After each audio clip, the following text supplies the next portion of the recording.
Sebelum pertanyaan Bu Sui dijawab Bang Sadam, Pak Magdir, ada orang yang mengetahui sengaja membiarkan bahkan ia ikut bermain dalam tingkah laku pola koruptif. Iya.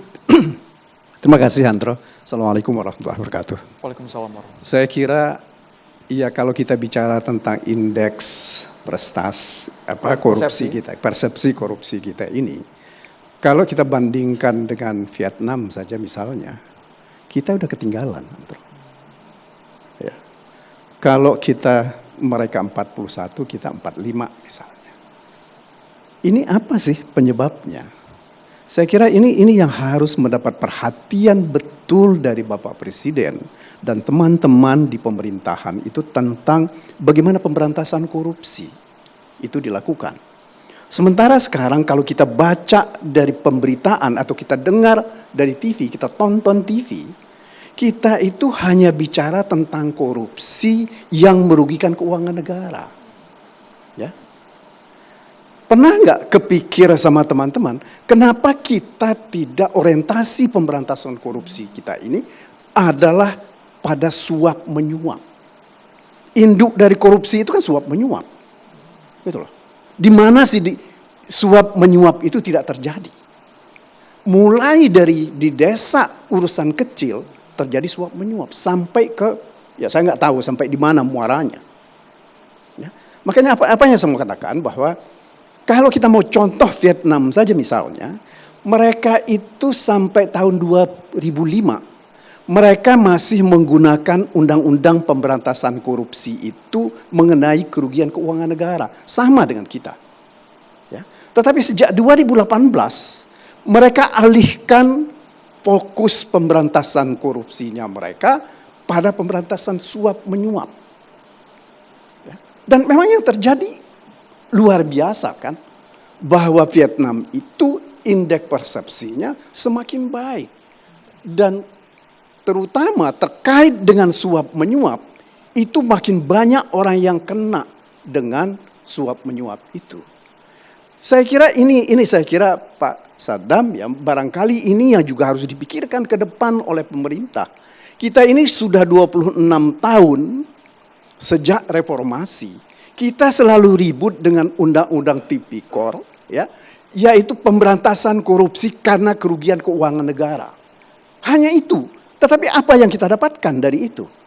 Ya, toh orang yang merugikan itu tidak bisa dituntut juga, karena yang bisa dituntut dari seorang koruptor itu sebesar apa yang dia ambil. Ya. Nah, kalau kembali ke belakang, saya suka ngeledekin beberapa teman.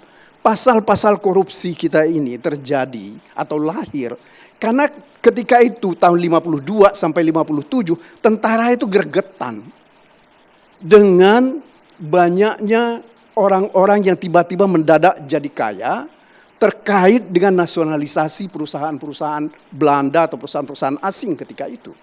Ya.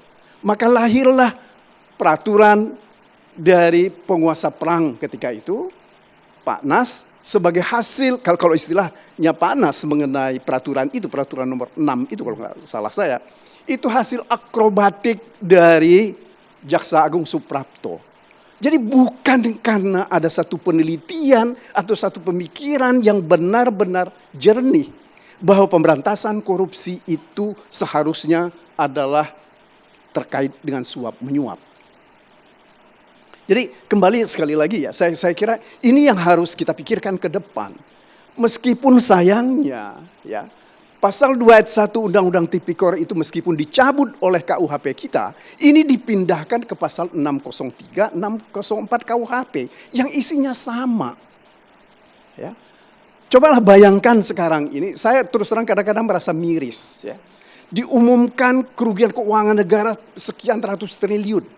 Tetapi ketika dibuktikan, itu tidak seperti itu. Ya. Ada hal-hal yang kadang-kadang berlebihan ketika menghitung soal kerugian ini. Bahkan saya kadang-kadang saya sampaikan kepada beberapa teman, pemberantasan korupsi kita ini seperti kontestasi antara lembaga negara yang menyampaikan besarnya kerugian perkara yang mereka tangani. Tapi kan ada audit BPK, audit BPKP. Justru karena itulah audit itulah yang kadang-kadang menggunakan ada audit lain. Misalnya salah satu contoh audit lingkungan. Bagaimana kita menghitung audit lingkungan? Dilakukan oleh teman-teman yang ahli lingkungan, memulihkan tanah ini perlu waktu 100 tahun. Per hektar setiap tahun perlu uang sekian memulihkan. Itulah yang dihitung sebagai kerugian. Kan jadi konyol. Ya. Jadi saya kira ke depan ini salah satu di antaranya yang harus kita pikirkan secara baik oleh semua pihak. Bahwa fokus pemberantasan korupsi kita itu kalau mau indeks persepsi kita akan jauh lebih baik, maka berfokus pada suap menyuap. Karena suap menyuap terjadi di mana-mana. Orientasi jangan sekedar kerugian kas negara saja ya. Betul, betul. Karena begini Andro, apa sih sekarang ini orang yang tidak dimintain uang? Untuk kegiatan apa? Di desa, di kelurahan, di kecamatan. Semua itu pakai uang. Ya. Uang itu adalah uang suap. Saya kira ini usul saya yang konkret untuk memberantas korupsi ini ke depan. Tapi Pak Magdir melihat langkah yang dilakukan oleh Presiden Prabowo apakah sudah tepat dengan caranya yang betul-betul ingin memerangi korupsi dengan gaya, actionnya juga? Saya kira sih soal cara itu semua orang punya cara. Oke. Ya, buat saya nggak ada masalah. Sudah soal efektif cara. belum menurut Pak Magdir? Kalau masih tetap seperti sekarang tidak akan pernah efektif. Karena sekali lagi lebih banyak korupsi itu terkait dengan suap menyuap. Kalau misalnya tadi disampaikan bahwa ada kegiatan-kegiatan mengambil hutan lindung ya untuk kegiatan di perkebunan. Apa iya tidak ada suap menyuapnya? Itu pasti ada. Nah, inilah yang harus kita lakukan. Ya, itu satu. Kemudian yang kedua, saya itu terus terang saya itu kadang-kadang berpikir begini juga, Antro ya.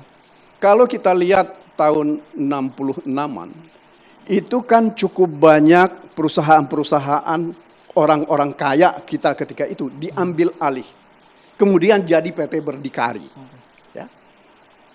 Saya nggak tahu sekarang masih adakah aset PT Berdikari yang dulu kita nggak tahu berapa besarnya. Ya. Mungkin triliunan. Kemana itu? Karena begini sekali lagi, bahwa yang harus kita lihat betul selain suap menyuap, tetapi juga penggelapan dalam jabatan. Ya. Yang paling banyak itu sekarang ini. Baik, Pak Magdir. Bang Sadam harus ditanggapi bukan hanya fokus suap menyuap, tapi juga penggelapan, kemudian apalagi manipulatif, abuse of power, dan sebagainya. Iya. Sekaligus menjawab pertanyaan Bu Sulis tadi ya Bang ya. Iya, saya kira semuanya yang ada di ruangan ini bersepakat sebetulnya bagaimana pemberantasan korupsi itu harus dilawan. Itu yang pertama. Walaupun dengan cara yang berbeda tadi semuanya.